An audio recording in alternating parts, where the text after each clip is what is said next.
Hey guys, good evening. It's Foxglove here. I hope you're all doing really, really well and have had a really good day. So, tonight I thought I would read some of my favourite book to you. It's called The Haunting of Hill House by Shirley Jackson. I actually got into this book when I watched the Netflix adaptation of it, but the book is nothing like the series on TV. There are similarities, but it's very different. But it's still really, really good. So I'll just read you a couple of chapters and let me know what you think, and if you want to maybe hear some more. So settle in, get comfortable, close your eyes, and we'll begin.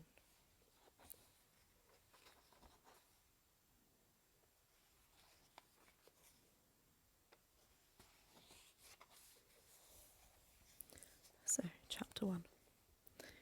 No live organism can continue for long to exist sanely under conditions of absolute reality. Even larks and katydids are supposed by some to dream. Hill House, not sane, stood by itself against its hills, holding darkness within. It had stood so for 80 years and might stand for 80 more. Within, walls continued upright, bricks met neatly, floors were firm, and doors were sensibly shut. Silence lay steadily against the wood and stone of Hill House, and whatever walked there, walked alone.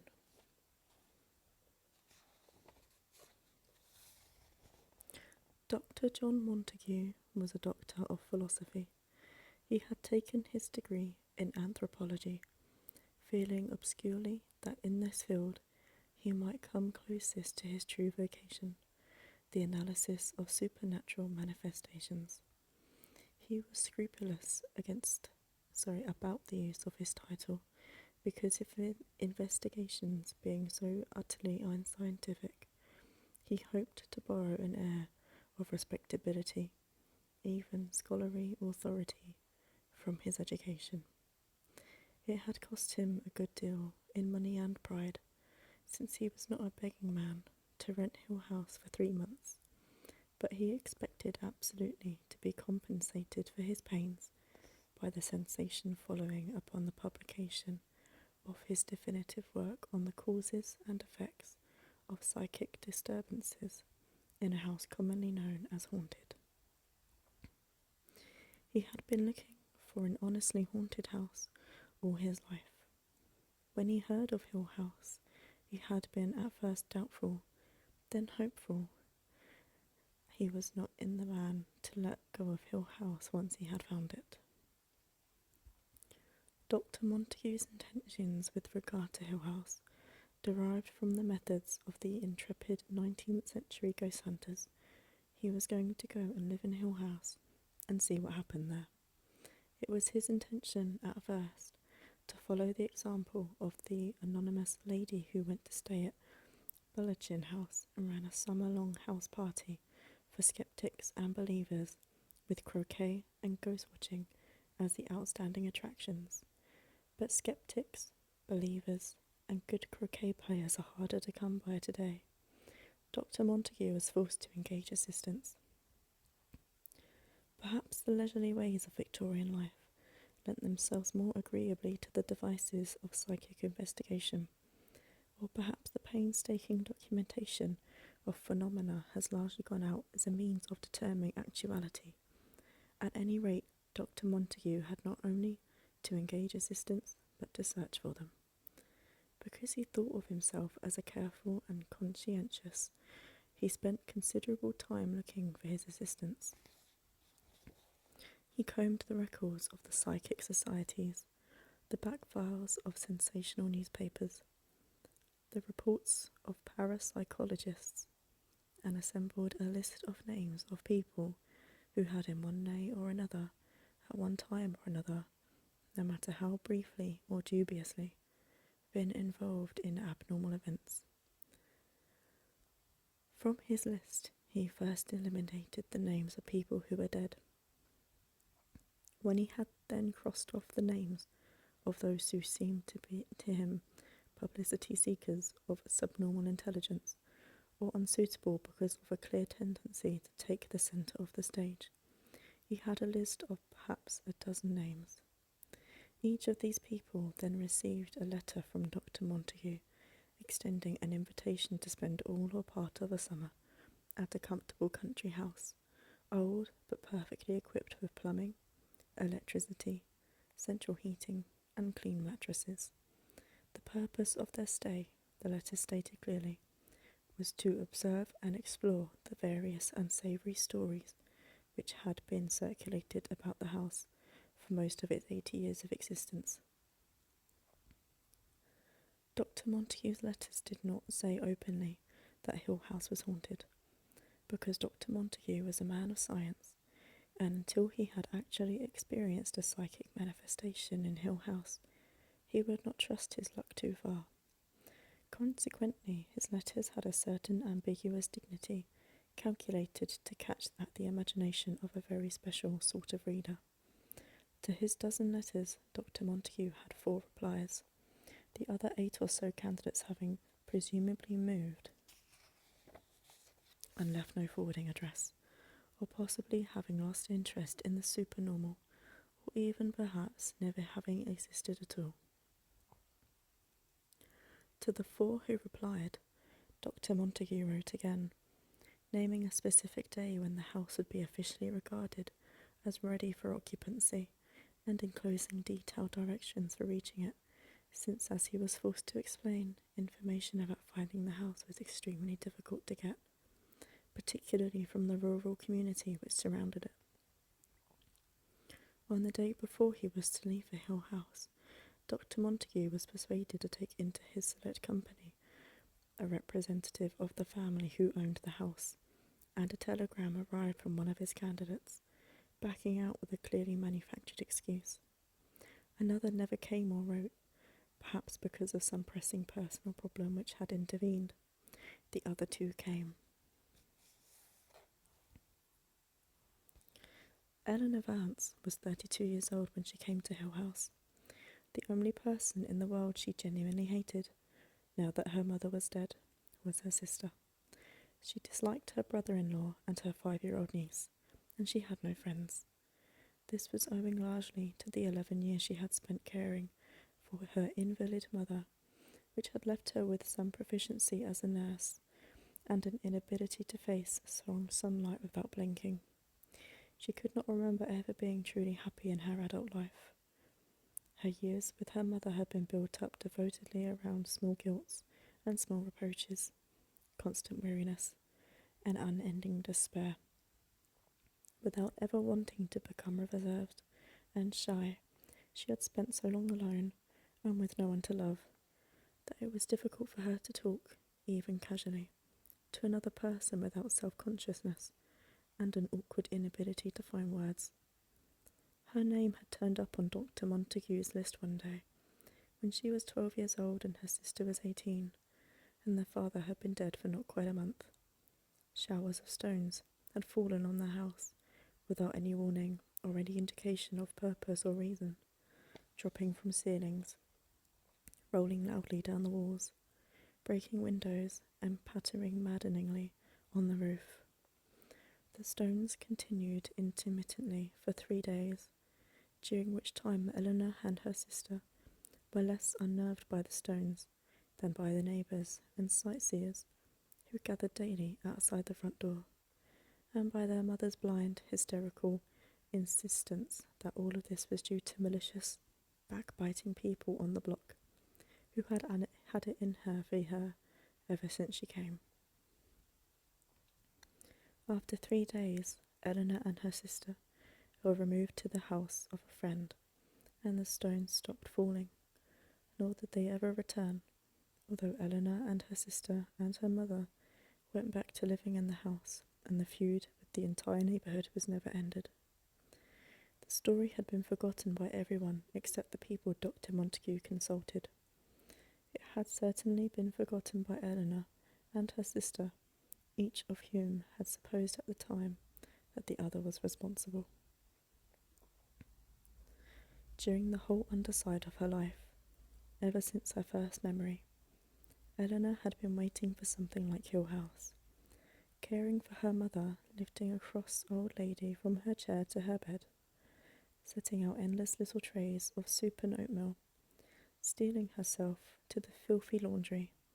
Eleanor had held fast to the belief that someday something would happen. She had accepted the invitation to Hill House by return mail, although her brother-in-law had insisted upon calling a couple of people to make sure that this doctor fellow was not aiming to introduce Eleanor to savage rites not unconnected with matters Eleanor's sister deemed it improper for an unmarried young woman to know. Perhaps, Eleanor's sisters whispered in the privacy of the marital bedroom, perhaps Dr. Montague, if that really was his name, after all, perhaps this Dr. Montague used these women for some, well, experiments. You know, experiments, the way they do. Eleanor's sister dwelt richly upon experiments. She had heard these doctors dead. Eleanor had no such ideas, or having them, was not afraid. Eleanor, in short, would have gone anywhere. Theodora, that was as much the name as she used. Her sketches were signed Theo, and on her apartment door and the window of her shop, and her telephone listing, and her pale stationery, and the bottle of the lovely photograph of which stood on the mantel, the name was always only Theodora. Theodora was not at all like Eleanor. Duty and conscience were, for Theodora, attributes which belonged properly to Girl Scouts. Theodora's world was one of delight and soft colours. She had come onto Dr. Montague's list because, going laughing into the laboratory, bringing with her a rush of floral perfume, she had somehow been able, amused and excited over her own incredible skill, to identify correctly 18 cards out of 20, 15 cards out of 20, 19 cards out of 20, held up by an assistant out of sight and hearing. The name of Theodora shone in the records of the laboratory, and so came inevitably to Dr. Montague's attention.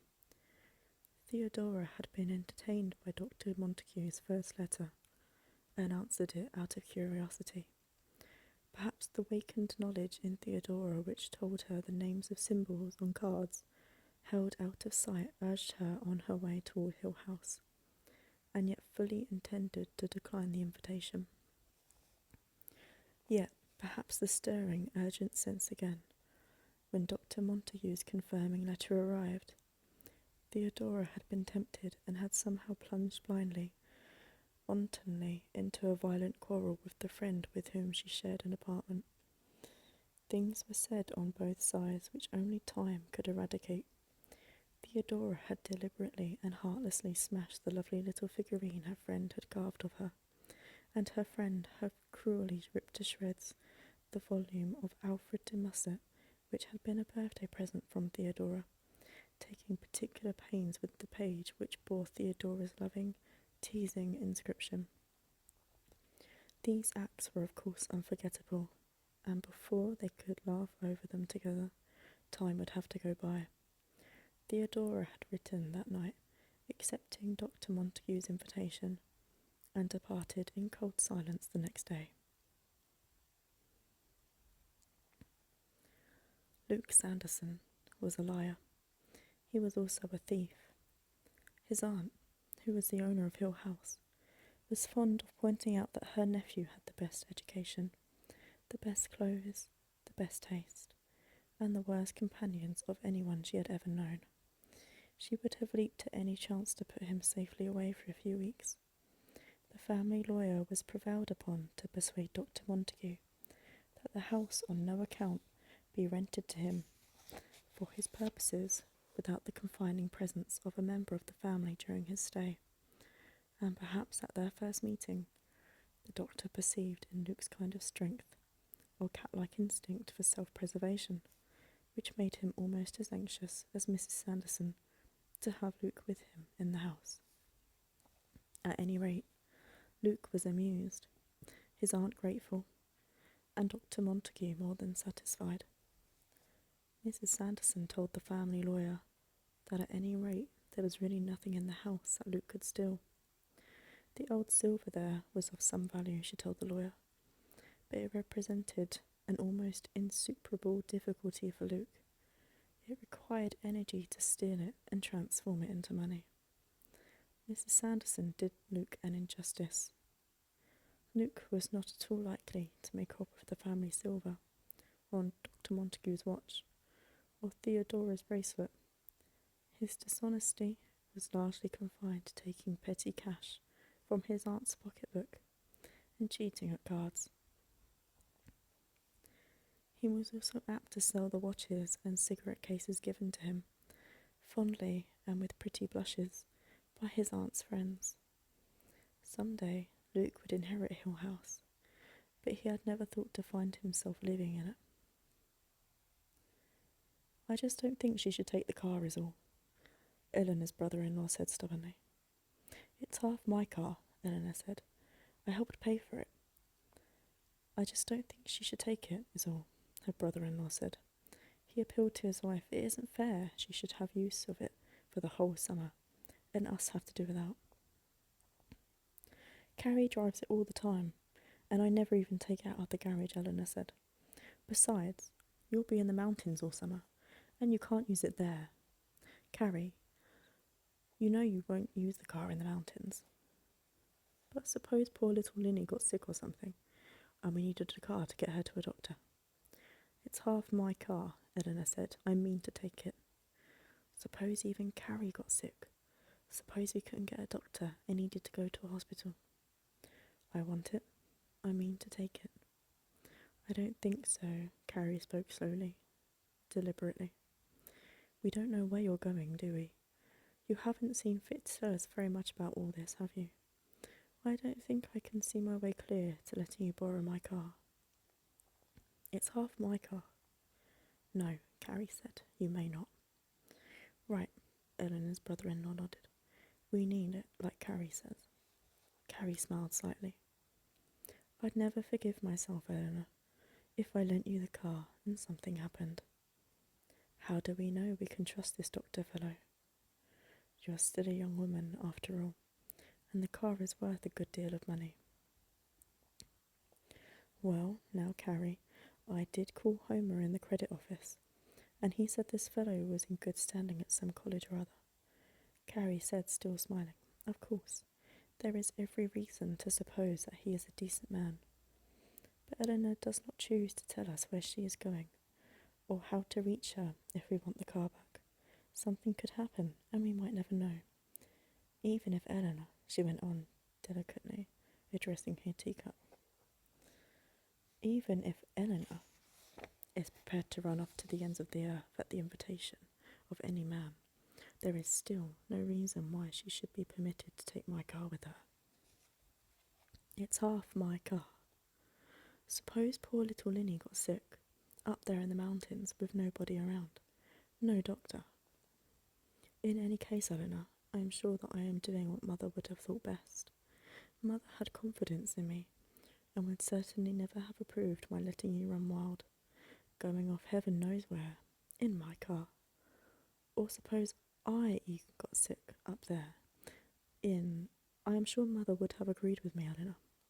Besides," Eleanor's brother-in-law said, struck by a sudden idea, "how do we know she'd bring it back in good condition?" "There has to be a first time for everything," Eleanor told herself. She got out of the taxi very early in the morning, trembling because by now, perhaps, her sister and her brother-in-law might be staring with the first faint proddings of suspicion. She took her suitcase quickly out of the taxi, while the driver lifted out the cardboard carton which had been on the front seat. Eleanor overtipped him, wondering if her sister and brother-in-law were following, were perhaps even now turning into the street and telling each other, "There she is, just as we thought, the thief. There she is." She turned in haste to go into the huge city garage where the car was kept, glancing nervously towards the end of the street. She crashed into a very little lady, sending packages in all directions, and saw with dismay a bag upset and break on the sidewalk, spilling out a broken piece of cheesecake, tomato slices, and a hard roll. Damn you, the little lady screamed, her face pushed up close to Eleanor's. "I was taking it home. Damn you, damn you." "I'm so sorry," Eleanor said. She bent down, but it did not seem possible to scoop up the fragments of tomato and cheesecake and shove them somehow back into the broken bag. The old lady was scowling down and snatched up her other packages before Eleanor could reach them, and at last Eleanor rose, smiling in convulsive apology. "I'm really so sorry," she said. "Damn you," the little old lady said, but more quietly. "I was taking it home for my little lunch, and now, thanks to you, perhaps I could pay." Eleanor took hold of her pocketbook, and the little lady stood very still and thought. "I couldn't take money just like that," she said at last. "I didn't buy the things, you see, they were left over." She snapped her lips angrily. "You should have seen the ham they had," she said, "but someone else got that, and the chocolate cake, and the potato salad, and the little candies and the little paper dishes. I was too late on everything, and now—" She and Eleanor both glanced down at the mess on the sidewalk, and the little lady said, "So you see, I couldn't just take money, not money just from your hand, not for something that was left over." "May I buy you something to replace this then? I'm in a terrible hurry, but if we could find some place that's open." The little old lady smiled wickedly. "I've still got this, anyway," she said, and she hugged one package tight. "You may pay my taxi fare home," she said. "Then no one else will be likely to knock me down." "Gladly," Eleanor said, and turned to the taxi driver, who had been waiting interested. "Can you take this lady home?" she asked. "A couple of dollars will do it," the little lady said, "not including a tip for this gentleman, of course. Being as small as I am," she explained daintily, "it's quite a hazard indeed, people knocking you down. Still, it's a genuine pleasure to find one as willing as you to make up for it. Sometimes the people who knock you down never turn once to look." With Eleanor's help, she climbed into the taxi with her packages, and Eleanor took $2.50 piece from her pocketbook and handed them to the little lady, who clutched them tight in her tiny hand. "All right, sweetheart," the taxi driver said. "Where do we go?" The little lady chuckled. "I'll tell you after we start," she said, and then to Eleanor, "Good luck to you, dearie. Watch out from now on how you go knocking people down." "Goodbye," Eleanor said, "and I'm really very sorry." "That's fine then," the little lady said, waving at her as the taxi pulled away from the curb. "I'll be praying for you, dearie." Well, Eleanor thought, staring after the taxi, there's one person, anyway, who will be praying for me. One person, anyway. It was the first genuinely shining day of summer, a time of year which brought Eleanor always to aching memories of her early childhood, when it had seemed to be summer all the time. She could not remember a winter before her father's death on a cold, wet day. She had taken to wondering lately, during these swift-counted years, what had been done with all those wasted summer days. How could she have spent them so wantonly? "I am foolish," she told herself every summer. I am very foolish. I am grown up now. I know the values of things. Nothing is ever really wasted, she believed sensibly, even one's childhood. And then each year, one summer morning, the warm wind would come down the city street where she walked, and she would be touched with a little cold thought. I have let more time go by. Yet this morning, driving the little car which she and her sister owned together, apprehensive lest they still might realise she had come after all and just taken it away, going docilely down the street, following the lines of traffic, stopping when she was bidden and turning when she could. She smiled out at the sunlight slanting along the street and thought, I am going, I am going. I have finally taken a step. Always before, when she had her sister's permission to drive the little car, she had gone cautiously, moving with extreme care to avoid even the slightest scratch or mar which might irritate her sister. But today, with her carton on the back seat and her suitcase on the floor, her gloves and pocketbook and light coat on the seat beside her, the car belonged entirely to her, a little contained world all of her own. I am really going, she thought. At the last traffic light in the city, before she turned to go onto the great highway out of town, she stopped, waiting, and slid Dr. Montague's letter out of her pocketbook. I will not even need a map, she thought.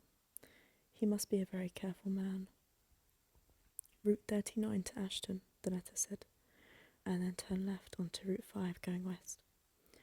Follow this for a little less than 30 miles, and you will come to the small village of Hillsdale. Go through Hillsdale to the corner with a gas station on the left and a church on the right, and turn left here onto what seems to be a narrow country road. You will be going up into the hills, and the road is very poor. Follow this road to the end, about 6 miles, and you will come to the gates of Hill House. I am making these directions so detailed because it is inadvisable to stop in Hillsdale to ask your way. The people there are rude to strangers and openly hostile to anyone inquiring about Hill House. I am very happy that you will be joining us in Hill House, and will take great pleasure in making your acquaintance on Thursday, the 21st of June. The light changed. She turned onto the highway and was free of the city. No one, she thought, can catch me now. They don't even know which way I'm going. She had never driven far alone before. The notion of dividing her lovely journey into miles and hours was silly. She saw it bringing her car with precision between the line on the road and the line of the trees beside the road, as a passage of moments, each one knew, carrying her along with them, taking her down a path of incredible novelty to a new place. The journey itself was her positive action, her destination vague, unimagined, perhaps non-existent. She meant to savour each turn of her travelling, loving the road and the trees and the houses and the small ugly towns, teasing herself with the notion that she might take it into her head to stop just anywhere and never leave again. She might pull her car to the side of the highway, although that was not allowed, she told herself. She would be punished if she really did, and leave it behind, while she wandered off past the trees into the soft, welcoming country beyond. She might still wander until she was exhausted, chasing butterflies or following a stream, and then come at nightfall to the hut of some poor woodcutter who would offer her shelter. She might make her home forever in East Barrington, or Desmond, or the incorporated village of Burke. She might never leave the road at all, but just hurry on until the wheels of the car were worn to nothing and she had come to the end of the world. And she thought, I might just go along to Hill House, where I am expected, and where I am being given shelter and room and board, and a small token salary in consideration of forsaking my commitments and involvements in the city, and running away to see the world. I wonder what Dr. Montague is like. I wonder what Hill House is like. I wonder who else will be there. She was well away from the city now, watching for the turning onto Route 39, that magic thread of road Dr. Montague had chosen for her, out of all the roads in the world, to bring her safely to him and to Hill House. No other road could lead her from where she was wanting to be. Dr. Montague was confirmed, made infallible. Under the sign which pointed the way to Route 39 was another sign saying Ashton, 121 miles. The road, her intimate friend now, turned and dipped, going around turns where surprises waited. Once a cow regarding her over a fence, once an incurious dog, down into hollows where small towns lay, past fields and orchards, onto the main street of one village she passed, a vast house, pillared and moored, with shutters over the windows, and a pair of stone lions guarding the steps. And she thought that perhaps she might live there, dusting the lions each morning, and patting their heads good night. Time is beginning this morning in June, she assured herself, but it is a time that is strangely new and of itself. In these few seconds I have lived a lifetime in a house with 2 lions in front. Every morning I swept the porch and dusted the lions, and every evening I patted their heads good night, and once a week I washed their faces and manes and paws with warm water and soda, and cleaned between their teeth with a swab. Inside the house the rooms were tall and clear, with shining floors and polished windows. A little dainty old lady took care of me, moving starchily with a silver tea service on a tray, and bringing me a glass of elderberry wine each evening for my health's sake. I took my dinner alone in the long, quiet dining room at the gleaming table, and between the tall windows the white panelling of the walls shone in the candlelight. I dined upon a bird, and radishes from the garden, and homemade plum jam. When I slept, it was under a canopy of white organdy, and a nightlight guarded me from the hall. People bowed to me on the streets of the town because everyone was very proud of my lions. And when I died, she had left the town far behind by now, and was getting past dirty closed lunch stands and torn signs. There had been a fair somewhere near here once, long ago, with motorcycle races. The signs still carried fragments of words. Dare, one of them read, and another, evil. And she laughed at herself, perceiving how she sought out omens everywhere. The word is daredevil, Eleanor, daredevil drivers, and she slowed her car because she was driving too fast and might reach Hill House too soon. At one spot she stopped altogether beside the road to stare in disbelief and wonder. Along the road, for perhaps a quarter of a mile, she had been passing and admiring a row of splendid, tended oleanders, blooming pink and white in a steady row. Now she had come to the gateway they protected, and past the gateway the trees continued. The gateway was no more than a pair of ruined stone pillars, with a road leading between them into empty fields. She could see that the oleander trees cut away from the road and ran up each side of the great square, and she could see all the way into the farther side of the square, which was a line of oleander trees, seemingly going along a little river. Inside the oleander square there was nothing. No house, no building, nothing but the straight road going across and ending at the stream. Now what was here, she wondered? What was here and is gone? What was going to be here and never came? Was it going to be a house, or a garden, or an orchard? Were they driven away forever, or are they coming back? Oleanders are poisonous, she remembered. Could they be here guarding something? Will I, she thought, will I get out of my car and go between the ruined gates? And then, Once I am in the magic Olander Square, find that I have wandered into a fairyland, protected poisonously from the eyes of people passing. Once I have stepped between the magic gateposts, will I find myself through the protective barrier, the spell broken? I will go into a sweet garden with fountains and no benches, and roses trained over arbours, and find one path, jewelled, perhaps, with rubies and emeralds, soft enough for a king's daughter to walk upon with her little sandalled feet, and it will lead me directly to the palace which lies under a spell. I will walk up low stone steps past stone lions guarding, and into a courtyard where a fountain plays, and the queen waits weeping for the princess to return. She will drop her embroidery when she sees me, and cry out to the palace servants, stirring at last after their long sleep, to prepare a great feast, because the enchantment is ended, and the palace is itself again, and we shall live happily ever after.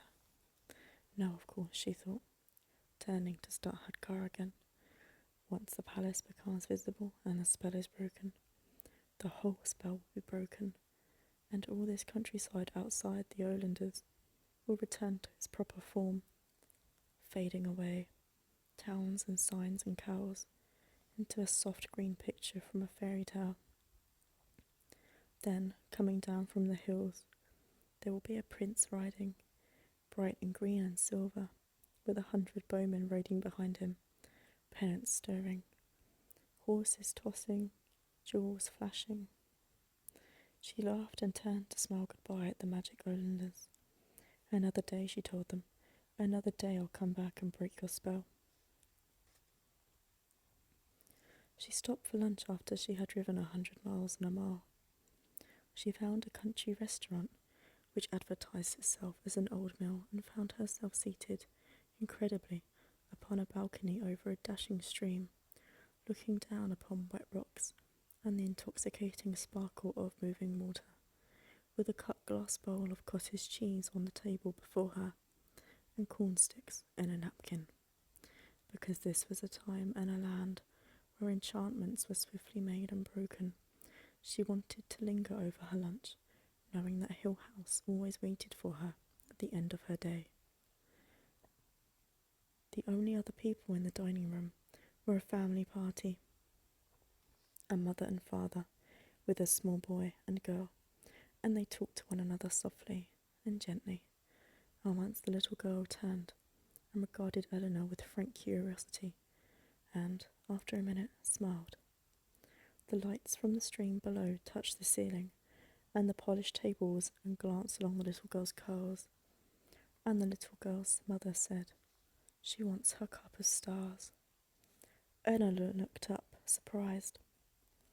The little girl was sliding back in her chair, sullenly refusing her milk, while her father frowned, and her brother giggled, and her mother said calmly, "She wants her cup of stars." Indeed, yes, Eleanor thought. Indeed, so do I. A cup of stars, of course. Her little cup, the mother was explaining, smiling apologetically at the waitress, who was thunderstruck at the thought that the mill's good country milk was not rich enough for the little girl. It has stars on the bottom, and she always drinks her milk from it at home. She calls it her cup of stars, because she can see the stars while she drinks her milk. The waitress nodded, unconvinced, and the mother told the little girl, "You'll have your milk from your cup of stars tonight when we get home. But just for now, just to be a very good little girl, will you take a little milk from this glass?" "Don't do it," Eleanor told the little girl. "Insist on your cup of stars. Once they have trapped you into being like everyone else, you will never see your little cup of stars again. Don't do it."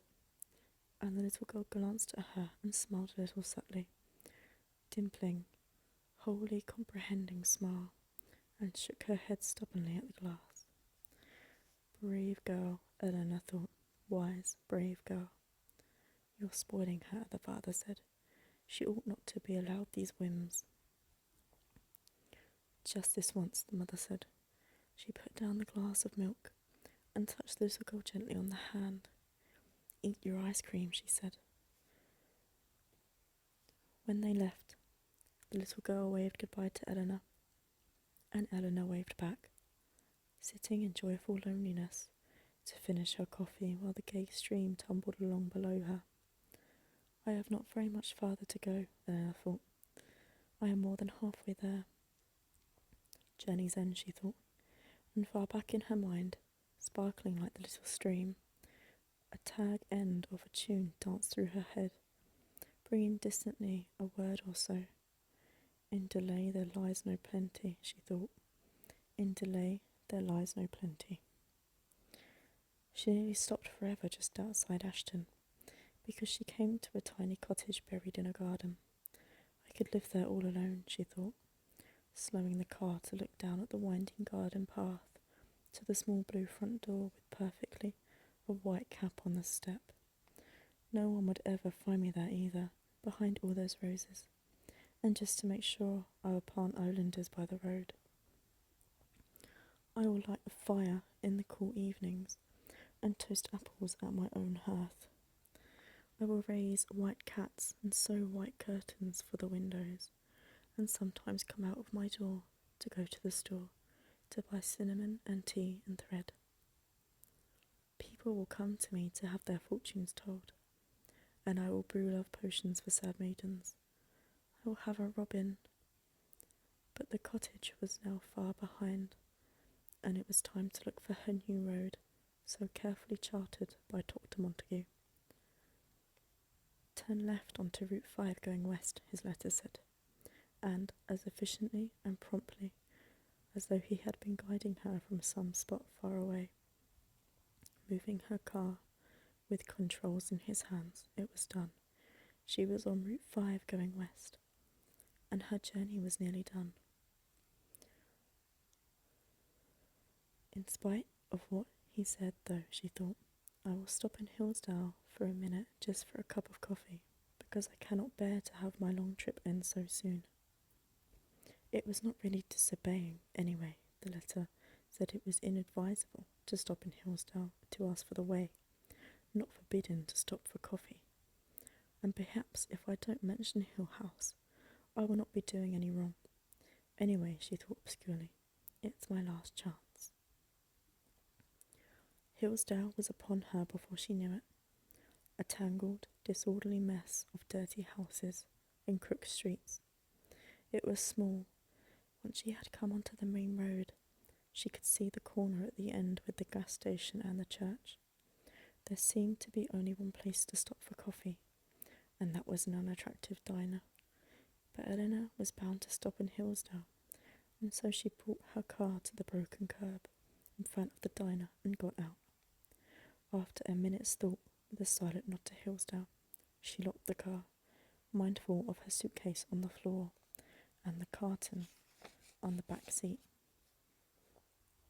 I will not spend long in Hillsdale, she thought, looking up and down the street, which managed, even in the sunlight, to be dark and ugly. A dog slept uneasily in the shade against a wall. A woman stood in a doorway across the street and looked at Eleanor, and two young boys lounged against a fence, elaboratively silent. Eleanor, who was afraid of strange dogs and jeering women and young hoodlums, went quickly into the diner, clutching her pocketbook and her car keys. Inside, she found a counter with a chinless, tired girl behind it, and a man sitting at the end eating. She wondered briefly how hungry he must have been to come in here at all, when she looked at the grey counter and a smeared glass bowl over a plate of doughnuts. Coffee, she said to the girl behind the counter, and the girl turned wearily and tumbled down a cup from the piles on the shelves. I will have to drink this coffee because I said I was going to, Eleanor told herself sternly. But next time I will listen to Dr. Montague. There was some elaborate joke going on between the man eating and the girl behind the counter. When she sat Eleanor's coffee down, she glanced at him and half smiled, and he shrugged and then the girl laughed. Eleanor looked up, but the girl was examining her fingernails, and the man was wiping his plate with bread. Perhaps Eleanor's coffee was poisoned. It certainly looked it. Determined to plumb the village of Hillsdale to its lowest depths, Eleanor said to the girl, "I'll have one of those donuts too, please." And the girl, glancing sideways at the man, slid one of the donuts onto a dish and set it down in front of Eleanor, and laughed when she caught another look from the man. "This is a pretty little town," Eleanor said to the girl. "What's it called?" The girl stared at her. Perhaps no one had ever before had the audacity to call Hillsdale a pretty little town. After a moment, the girl looked again at the man, as though calling for confirmation, and said, "Hillsdale." "Have you lived here long?" Eleanor asked. "I'm not going to mention Hill House," she assured Dr. Montague far away. "I just want to waste a little time." "Yeah," the girl said. "It must be pleasant living in a small town like this. I come from the city." "Yeah? Do you like it here?" "It's all right," the girl said. She looked again at the man, who was listening carefully. "Not much to do." "How large a town is it?" "Pretty small. You want more coffee?" This was addressed to the man, who was rattling his cup against his saucer, and Ellen took a first shuddering sip of her own coffee, and wondered how he could possibly want more. "Do you have a lot of visitors around here?" she asked when the girl had filled the coffee cup and gone back to lounge against the shelves. "Tourists, I mean." "What for?" For a minute the girl flashed at her from what might have been an emptiness greater than any Eleanor had ever known. "Why would anybody come here?" She looked sullenly at the man and added, "There's not even a movie." "But the hills are so pretty, mostly with small out-of-the-way towns like this one. You'll find city people who have come and built themselves homes up in the hills for privacy." The girl laughed shortly. "Not here, they don't. Or remodelling old houses." "Privacy," the girl said, and laughed again. "It just seems surprising," Eleanor said, feeling the man looking at her. "Yeah," the girl said, "if they'd put in a movie, even." "I thought," Eleanor said carefully, "that I might even look around. Old houses are usually cheap, you know, and it's fun to make them over." "Not around here," the girl said. Then Eleanor said, "There are no old houses around here, back in the hills." "Nope." The man rose, taking change from his pocket, and spoke for the first time. "People leave this town," he said.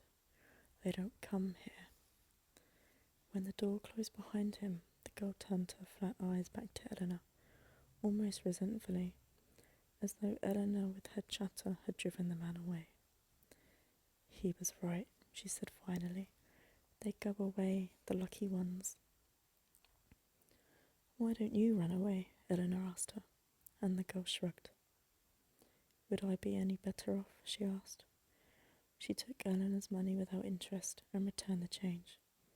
Then, with another of her quick flashes, she glanced at the empty plates at the end of the counter and almost smiled. "He comes in every day," she said. When Eleanor smiled back and started to speak, the girl turned her back and busied herself with the cups on the shelves. And Eleanor, feeling herself dismissed, rose gratefully from her coffee and took up her car keys and pocketbook. "Goodbye," Eleanor said, and the girl, back still turned, said, "Good luck to you. I hope you find your house."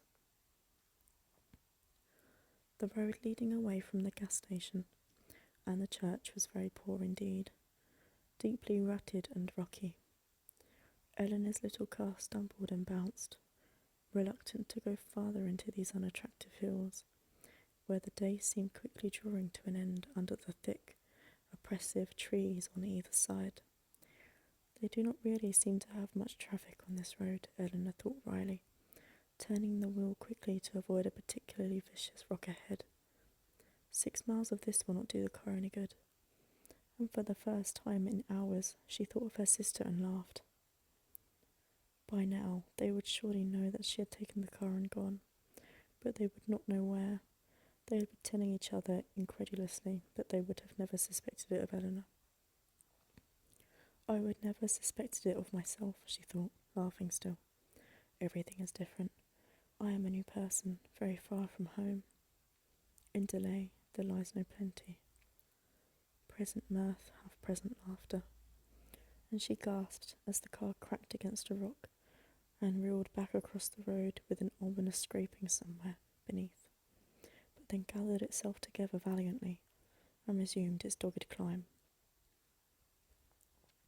The tree branches brushed against the windshield, and it grew steadily darker. Hill House likes to make an entrance, she thought. I wonder if the sun ever shines along there.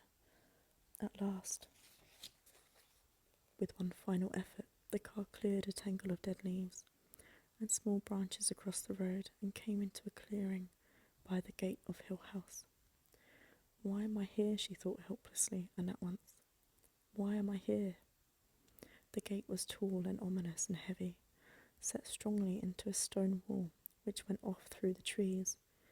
Even from the car she could see the padlock and the chain that was twisted around and through the bars. Beyond the gate she could see only that the road continued, turned, shadowed on either side by the still, dark trees.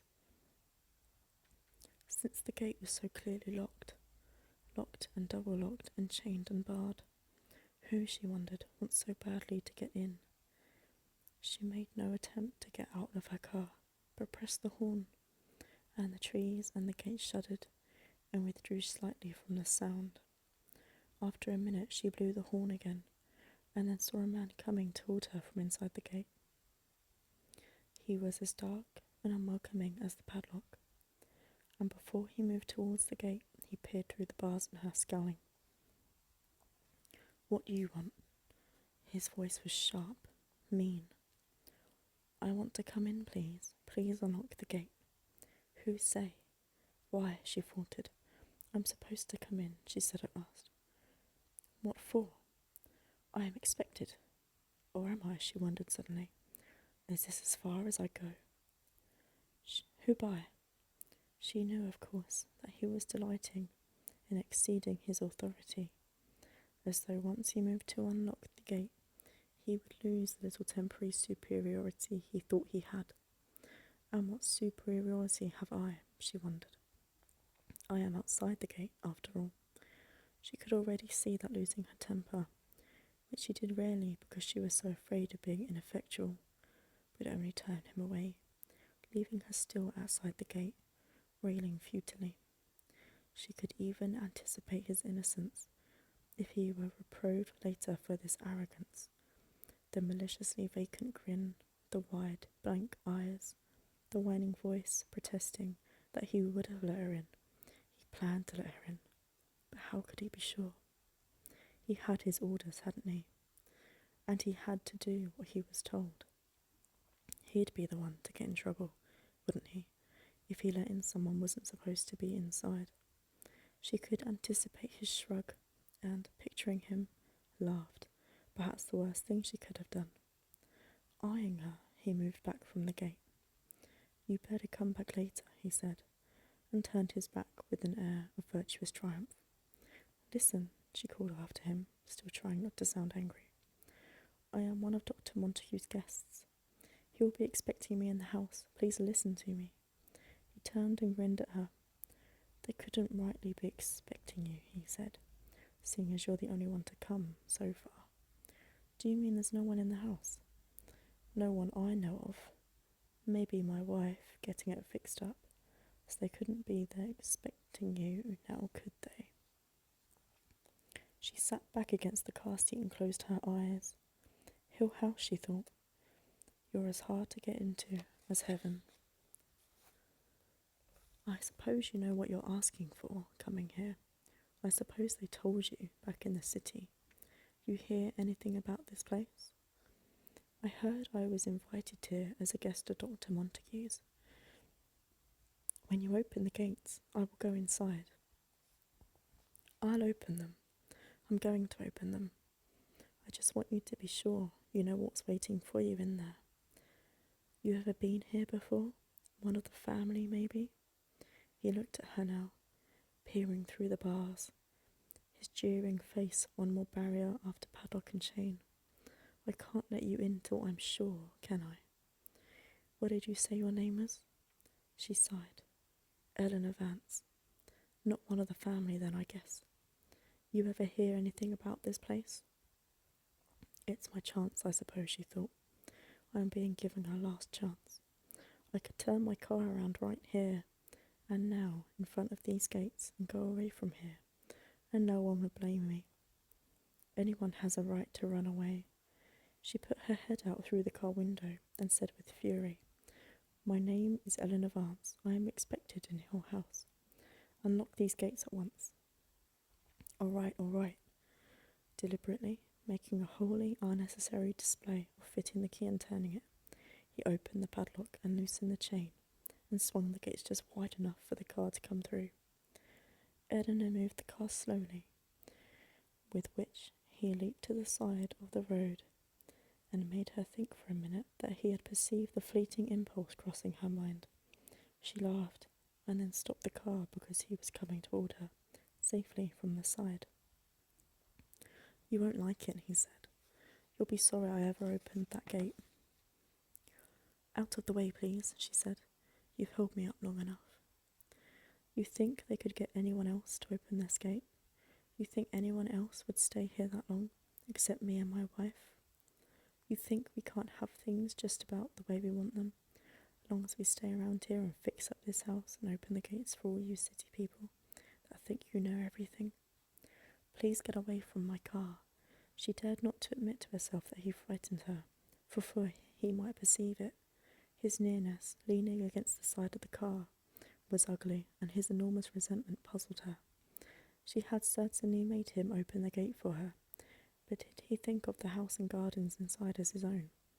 A name from Dr. Montague's letter came into her mind, and she asked curiously, Are you Dudley the caretaker? Yes, I'm Dudley the caretaker, he mimicked her. Who else do you think would be around here? The honest old family retainer, she thought, proud and loyal, and thoroughly unpleasant. You and your wife take care of the house all alone? Who else? It was his boast, his curse, his refrain. She moved restlessly, afraid to draw away from him too obviously, and yet wanting, with small motions of starting the car, to make him stand aside.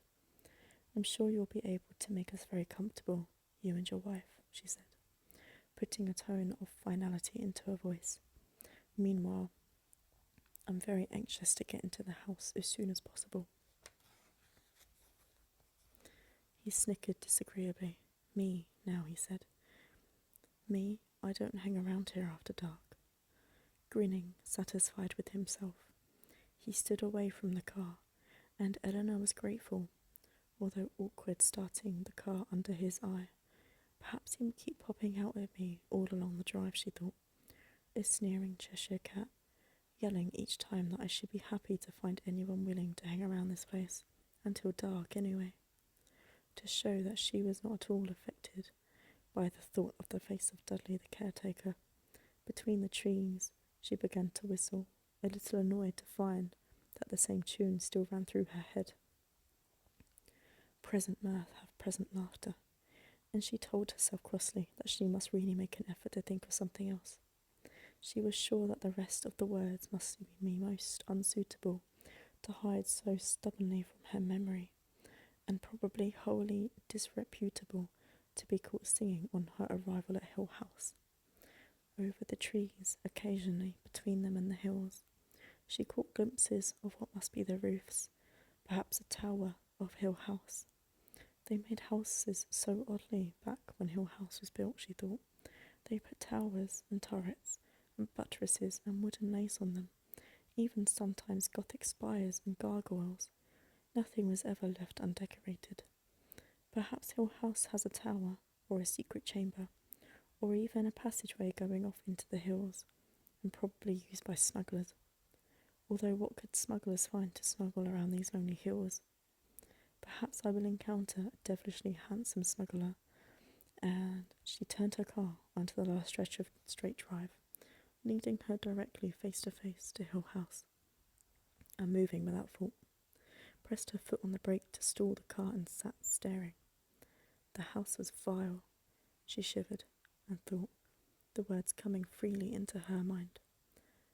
Your house is vile. It is diseased. Get away from here at once. And that leads us nicely on to chapter 2, which I will continue at another day. I really hope that you enjoyed that first chapter. This is my favourite book. It's got so many layers, so many meanings. Please join me for another instalment and let me know what you think. Have a good night, guys. Stay safe and take care of yourselves.